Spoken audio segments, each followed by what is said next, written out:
हरे कृष्ण कृष्ण कृष्ण हरे हरे, हरे राम राम राम हरे हरे। हे नाथ, हे मेरे नाथ, मैं आपको भूलूं नहीं।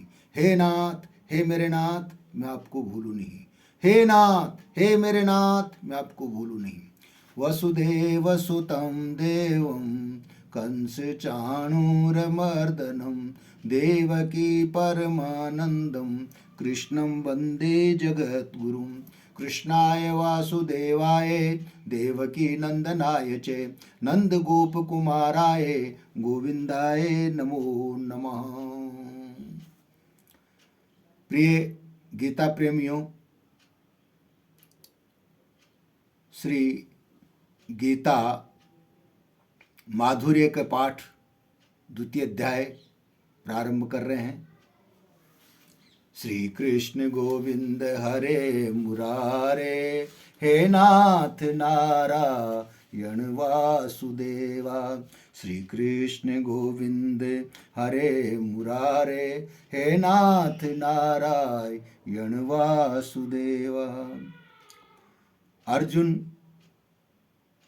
श्री कृष्ण से प्रश्न कर रहे हैं कि भगवान, आपने कहा कर्म फल की इच्छा वाले कृपण हैं, तो फिर श्रेष्ठ कौन है? भगवान कहते हैं कि समबुद्धि से युक्त मनुष्य श्रेष्ठ है। समबुद्धि से युक्त मनुष्य इस जीवित अवस्था में ही पाप पुण्य से रहित हो जाता है। इसलिए तू समता में स्थित हो जा, क्योंकि कर्मों में समता ही कुशलता है। अब समबुद्धि का क्या परिणाम होगा भगवान?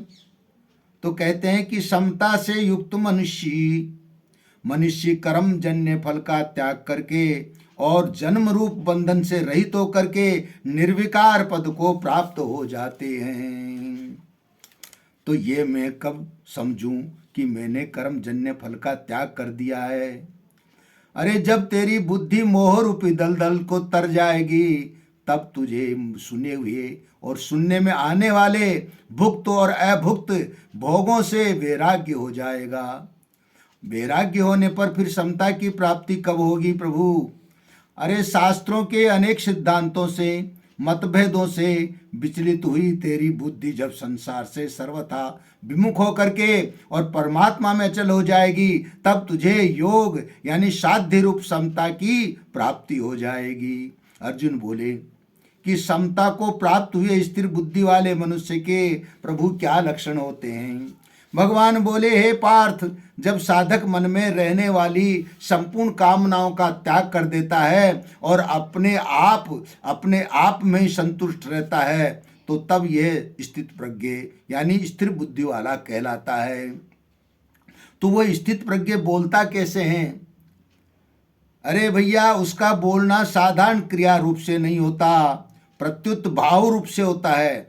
वर्तमान में व्यवहार करते हुए दुखों की प्राप्ति होने पर जिसके मन में उद्वेग नहीं होता और सुखों की प्राप्ति होने पर जिसके मन में स्पृहा नहीं होती, तथा जो राग भय और क्रोध से रहित हो गया है, वो मननशील मनुष्य स्थित प्रज्ञ कहलाता है। सब जगह आसक्ति रहित हुआ जो मनुष्य प्रारब्ध के अनुसार अनुकूल परिस्थिति के आने पर हर्षित नहीं होता और प्रतिकूल परिस्थिति के आने पर द्वेष नहीं करता, उसकी बुद्धि स्थिर हो गई है। अर्थात पहले उसने मुझे परमात्मा की प्राप्ति की ही करनी है, ऐसा जो है निश्चय किया था, वो अब सिद्ध हो गया है। वो स्थित प्रज्ञ बैठता कैसे है भगवान? अरे जैसे कछुआ अपने चारों पैर, गर्दन और मुंह पूंछ इन छहों अंगों को समेट करके बैठता है, ऐसे ही जिस समय वो कर्मयोगी संपूर्ण इंद्रियों और मन को अपने अपने विषयों से समेट लेता है, हटा लेता है, उस समय उसकी बुद्धि स्थिर हो जाती है।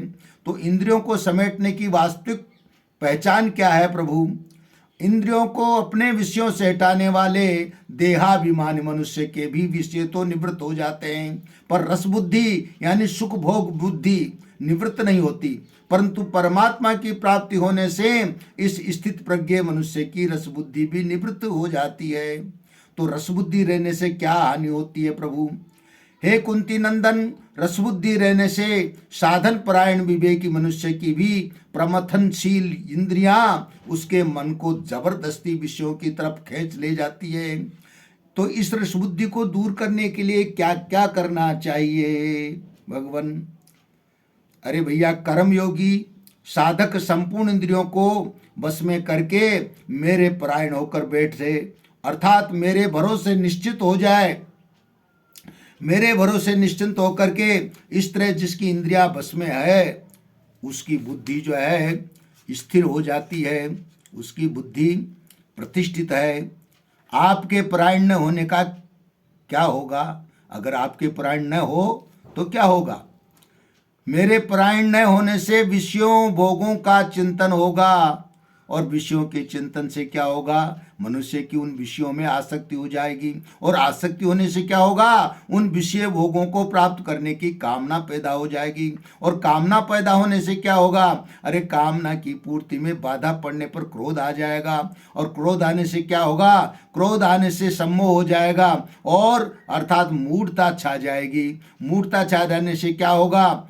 मैं साधक हूँ तो मुझे ऐसा व्यवहार करना चाहिए, ऐसा बोलना चाहिए, आदि जो पहले विचार किया था उसकी स्मृति नष्ट हो जाएगी, अर्थात उसकी याद नहीं रहेगी। तो स्मृति नष्ट होने पर क्या होगा? बुद्धि नया विचार करने की शक्ति नष्ट हो जाएगी बुद्धि की, अर्थात इस समय मुझे क्या करना चाहिए और क्या नहीं करना चाहिए ये विवेक शक्ति दब जाएगी, और बुद्धि नष्ट होने से क्या होगा? उस मनुष्य का पतन हो जाएगा। हरे कृष्ण कृष्ण कृष्ण हरे हरे।